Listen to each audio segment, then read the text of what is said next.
तो हेलो दोस्तों, कैसे हो आप लोग और स्वागत है आप लोगों का लिटरेरी सिनॉप्सिस यूट्यूब चैनल में। तो दोस्तों, आज की इस वीडियो में हम लोग टी.एस. आर्थर के एक स्टोरी को पढ़ेंगे जिसका नाम है एन एंजल इन डिसगाइज। तो दोस्तों, ये एक काफ़ी अच्छा स्टोरी है, तो प्लीज़ आप लोग इस वीडियो को लास्ट तक देखना। तो ये जो स्टोरी है ना दोस्तों, इसको टी.एस. आर्थर ने 1851 में लिखा था। तो इस कहानी की शुरुआत होती है एक लेडी से। अब दोस्तों, ये कोई भोली भाली सी औरत नहीं है, बल्कि ये एक नंबर की शराबी औरत है। अब इसके इसी आदत के कारण पूरा गांव इससे नफरत करता था। ना ही तो कोई इससे बात करना चाहता था और ना ही तो कोई इससे मिलना चाहता था। यानी पूरे गांव के लोगों ने इसका बॉयकॉट कर दिया था। और एक दिन तो मतलब ये औरत हद ही पार कर देती है। मतलब कि इतना शराब पीती है, इतना शराब पीती है कि इसके अपने ही झोपड़े के पास गिरने के कारण मौत हो जाता है। अब बताओ, इस आंटी को इतना शराब पीने का क्या जरूरत था। खैर, अब ये आंटी तो मर जाती है और पूरे गांव को इसके मरने का काफी दुख होता है। हालांकि पूरा गांव इस औरत से नफरत करता था, लेकिन फिर भी जब ये मरती है तो सभी को काफी बुरा लगता है और सब लोग इसके लिए सिंपैथी दिखाने लगते हैं। अब ये आंटी तो चल बसी, लेकिन इसके 3 छोटे छोटे बच्चे थे। जो बड़ा बेटा था उसका नाम है जॉन, जो कि लगभग 12 साल का था। फिर एक लड़की थी जिसका नाम है केट, और जो सबसे छोटी बच्ची है उसका नाम है मैगी। अब आप लोग मैगी का नाम सुन करके मैगी खाने मत चले जाना। तो दोस्तों, ये जो मैगी है ना, ये 2 साल पहले खिड़की से गिर गई थी, जिसके कारण इसका स्पाइन डैमेज हो गया था और ये चल फिर भी नहीं पाती थी, बस बेड पर ही पड़ी रहती थी। अब इनकी माँ के मरने के बाद पूरे गांव के लोगों में बस एक ही बात चल रहा था कि आखिर इन बच्चों का क्या होगा और कौन इनका देखभाल करेगा। अब दोस्तों, इस गांव में एक फार्मर है जिसका नाम है जॉन्स। तो ये फार्मर सोचता है कि क्यों ना मैं इस जॉन को अडॉप्ट कर लूं, क्योंकि जॉन थोड़ा बड़ा भी है और खेती बाड़ी में मेरा हाथ भी बटाएगा। तो जॉन्स जो है वो जॉन को अडॉप्ट कर लेता है। अब इसके बाद क्या होता है कि गांव में एक लेडी थी जिसका नाम है मिसेस सैलिस। अब ये जो मिसेस सैलिस है ना दोस्तों, ये केट को अडॉप्ट कर लेती है। हालांकि केट तो अभी काफ़ी छोटी है और ये काम वाम तो अभी नहीं कर पाएगी, लेकिन फिर भी मिसेस सैलिस सोचती है कि कुछ साल के बाद जब ये बड़ी हो जाएगी तो ये मेरे काम में हेल्प करेगी। अब इन दोनों को तो फार्मर ने और मिसेस सैलिस ने अडॉप्ट कर लिया। अब अकेली बच गई बेचारी मैगी। तो दोस्तों, मैगी को कोई भी अडॉप्ट नहीं करना चाहता था, क्योंकि ये फिजिकली फिट नहीं थी और किसी के कोई काम की नहीं थी और एक तरह से सबके लिए ये बोझ थी। हालांकि गांव की कुछ औरतें मैगी के लिए पुराना कपड़ा लाती है और उसे पहना देती है, क्योंकि उसका कपड़ा काफ़ी गंदा था और फटा हुआ भी था। हालांकि इस बच्ची को देख करके सभी को काफ़ी तरस आ रहा था, लेकिन फिर भी कोई इसे अपने साथ नहीं रखना चाहता था। तभी गांव का एक आदमी बोलता है कि अब मैगी का क्या किया जाए। तो फिर दूसरा आदमी बोलता है कि क्यों ना हम मैगी को पुअर हाउस भेज दें। फिर एक आदमी बोलता है नहीं नहीं, पुअर हाउस बीमार बच्चों के लिए अच्छा नहीं रहेगा। फिर दूसरा आदमी बोलता है कि पुअर हाउस ही मैगी के लिए अच्छा रहेगा, क्योंकि वहाँ पर उसका अच्छे से इलाज किया जाएगा और उसे अच्छा खाना पीना भी दिया जाएगा। अब लोगों में यही सब बात चलते रहता है और फिर मैगी की माँ को दफनाने के लिए ले जाया जाता है। हालांकि इसके अंतिम संस्कार में बहुत ही कम लोग जाते हैं। अब जो फार्मर है वो जॉन को अपने साथ अपनी गाड़ी में बिठाकर ले जाता है और जो मिसेस सैलिस है वो भी अपने साथ केट को ले जाती है और ये तीनों बच्चे एक दूसरे से अलग हो जाते हैं। अब मैगी के कॉटेज में जो भी लोग थे वो भी एक एक करके जाने लगते हैं और धीरे धीरे मैगी का घर खाली होते जा रहा था। लेकिन एक आदमी था जिसका नाम है जो थॉमसन, और ये लकड़ी के व्हील्स बनाने का काम करता है। तो ये डिसाइड करता है कि मैं मैगी को अपने साथ ले जाऊंगा। लेकिन फिर मिस्टर थॉमसन भी काफ़ी सोचता है कि मैं मैगी को अपने साथ ले जाऊं या नहीं। तभी मैगी अपने बेड से थोड़ा सा उठकर बहुत ही उम्मीद के साथ बोलती है, ओ मिस्टर थॉमसन, प्लीज़ मुझे यहाँ अकेले छोड़कर मत जाओ।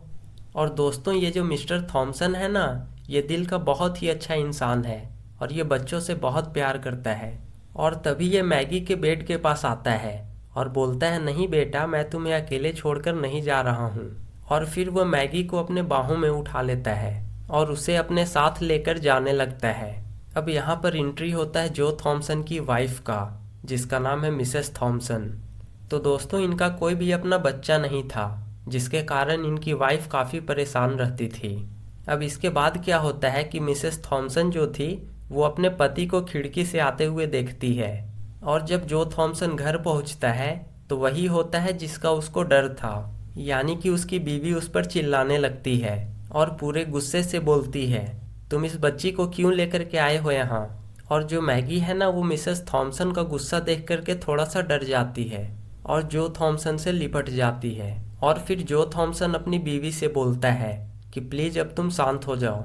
और फिर वो मैगी को लेकर के घर के अंदर चला जाता है और वो उसे बेड पर लेटा देता है और फिर वो वापस अपनी बीवी के पास आता है।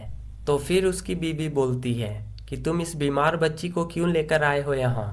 तभी मिस्टर थॉमसन बोलते हैं कि कभी कभी औरत का दिल भी पत्थर के जैसा हो जाता है। तो मिसेस थॉमसन बोलती है कि एक औरत का दिल तो आदमी के दिल से अच्छा ही होता है। तो मिस्टर थॉमसन बोलते हैं कि जब मैं मैगी के घर में था तब वहाँ पर गांव की बहुत सारी विमेन थीं, लेकिन उनमें से कोई भी मैगी को अपने साथ नहीं ले गई। फिर मिसेस थॉमसन पूछती है कि जॉन और केट का क्या हुआ। तो जो थॉमसन बोलते हैं कि फार्मर जोन्स ने जॉन को अडॉप्ट कर लिया और केट को मिसेस एलिस ने अडॉप्ट कर लिया, लेकिन मैगी को किसी ने भी अडॉप्ट नहीं किया था और इस बेचारी को सब लोग अकेले छोड़कर चले गए थे, इसीलिए मैं इसे अपने साथ ले आया। तो मिसेस थॉमसन बोलती है कि वो सब तो ठीक है, लेकिन तुम इस बच्ची को मेरे सर पर क्यों ला करके रखे हो, इसे पुअर हाउस भेज दो ना। तो जो थॉमसन बोलते हैं ठीक है, अभी तुम शांत हो जाओ, कल मैं इसे पुअर हाउस भेज दूंगा। लेकिन मिसेस थॉमसन पूरे गुस्से में बोलती है, कल क्यों, इसे आज के आज छोड़ करके आओ। अब जो थॉमसन जो है वो अपनी बीवी को बहुत मनाने का कोशिश करते हैं कि बस एक रात की तो बात है, आज भर बस तुम मैनेज कर लो, कल मैं इसे पुअर हाउस भेज दूंगा। बेचारी इस बच्ची के तरफ देखो, कितनी मासूम है, अभी ये अकेले पुअर हाउस में कैसे रह पाएगी। और तो और बाइबल में भी ऐसा लिखा हुआ है कि बच्चों का हेल्प करने से गॉड हमारे ऊपर कितने खुश होते हैं। अब ये सब बातें सुनने के बाद मिसेस थॉमसन का दिल पिघल जाता है। हालांकि दोस्तों, मिसेस थॉमसन जो है वो दिल की काफ़ी अच्छी हैं, लेकिन क्योंकि उनका कोई बच्चा नहीं है इसीलिए वो काफ़ी चिड़चिड़ी रहती है। अब मिसेस थॉमसन कुछ बोलती नहीं है और चुपचाप मैगी के कमरे में चली जाती है। लेकिन जो थॉमसन जो है वो अपनी बीवी के पीछे पीछे नहीं आते हैं, क्योंकि उन्हें लगने लगता है कि शायद अब उनकी बीवी चेंज हो गई है और वो सोचते हैं कि बेहतर यही होगा कि मैं उन दोनों को अकेले बात करने के लिए छोड़ दूं।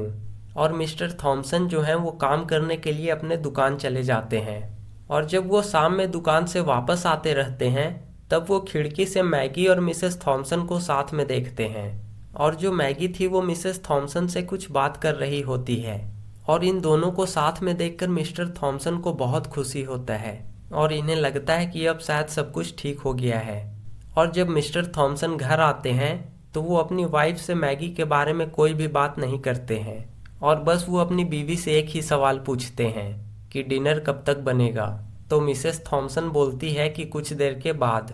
अब जो थॉमसन थोड़ा फ्रेश होने के बाद मैगी से मिलने के लिए वो उसके कमरे में जाते हैं और ये दोनों एक दूसरे को देख करके काफ़ी ज़्यादा इमोशनल हो जाते हैं और इनके दिल में एक दूसरे के लिए बहुत प्यार था, जस्ट वैसे ही जैसे एक बाप और बेटी एक दूसरे से प्यार करते हैं। फिर मिस्टर थॉमसन मैगी का हाथ पकड़कर बोलते हैं, क्या तुम्हारा नाम मैगी है? तो मैगी बहुत ही प्यार से बोलती है, यस सर। फिर मिस्टर थॉमसन मैगी से पूछते हैं, क्या आप बहुत दिनों से बीमार हो? तो मैगी बोलती है, यस सर। फिर मिस्टर थॉमसन बोलते हैं कि क्या तुम्हारे चेकअप के लिए डॉक्टर आता था? तो मैगी बोलती है, हाँ सर, पहले आता था। फिर थॉमसन पूछते हैं कि हाल फिलहाल तुम्हें कोई डॉक्टर देखने आया था? तो मैगी बोलती है, नो सर। फिर थॉमसन पूछते हैं कि क्या तुम्हें दर्द होता है? तो मैगी बोलती है, अभी तो नहीं हो रहा है, लेकिन जब आपने मुझे गोद में उठाया था ना तब मुझे दर्द हुआ था। फिर थॉमसन पूछते हैं कि क्या तुम्हें कोई उठाता है या हिलाता है तो तुम्हें दर्द होता है? तो मैगी बोलती है, यस सर। फिर वो पूछते हैं कि क्या तुम्हें बहुत ज़्यादा दर्द होता है? तो मैगी बोलती है, हाँ सर। फिर वो पूछते हैं, क्या तुम्हें अभी भी दर्द हो रहा है? तो वो बोलती है, नो सर। जब से मैं आपके घर में आई हूँ ना और जब से मैं इस सॉफ्ट बेड पे लेटी हूँ ना तब से मुझे कोई भी दर्द नहीं हो रहा है। अब ये दोनों बात करते रहते हैं, तभी मिसेस थॉमसन बोलती है, अजी सुनते हो, खाना बन गया। फिर मिस्टर थॉमसन खाना खाने के लिए रूम से बाहर आते हैं और मैगी रूम में ही पड़ी रहती है। तो खाना खाते समय मिसेस थॉमसन पूछती है कि तुमने इस बच्ची के बारे में क्या सोचा। तो मिस्टर थॉमसन बोलते हैं कि सोचना क्या है, मैं इसे पुअर हाउस छोड़ आऊँगा और क्या। लेकिन मिसेस थॉमसन कोई भी जवाब नहीं देती है और वो एक ब्रेड लेती है और उसे टोस्ट करती है। फिर वो उसके ऊपर बटर लगाती है और उसमें दूध भी डालती है ताकि जो ब्रेड है वो सॉफ्ट हो जाए। और वो चाय और ब्रेड लेकर के मैगी के कमरे में चली जाती है। और दोस्तों, ये खाना मैगी को काफ़ी ज़्यादा पसंद आता है क्योंकि उसने ऐसा खाना पता नहीं कितने सालों से नहीं खाया था। अब अगले दिन जब मिस्टर और मिसेस थॉमसन ब्रेकफास्ट कर रहे होते हैं, तभी मिसेस थॉमसन बोलती है कि अभी मैगी को पुअर हाउस मत भेजो क्योंकि अभी ये काफ़ी कमज़ोर है। अब ये बात सुन करके मिस्टर थॉमसन को समझ में आने लगता है कि मिसेस थॉमसन अब मैगी को अपने साथ रखना चाहती है।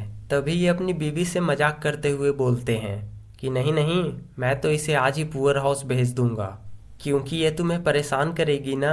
तो मिसेस थॉमसन बोलती है कि कोई बात नहीं, मैं सब कुछ मैनेज कर लूँगी। और दोस्तों, फिर मिस्टर थॉमसन को कभी पुअर हाउस जाने का ज़रूरत नहीं पड़ा क्योंकि ये लोग मैगी को अडॉप्ट कर लिए थे। और मैगी को अडॉप्ट करने के बाद इनके फैमिली में मानो जैसे खुशियों का बरसात होने लगा था।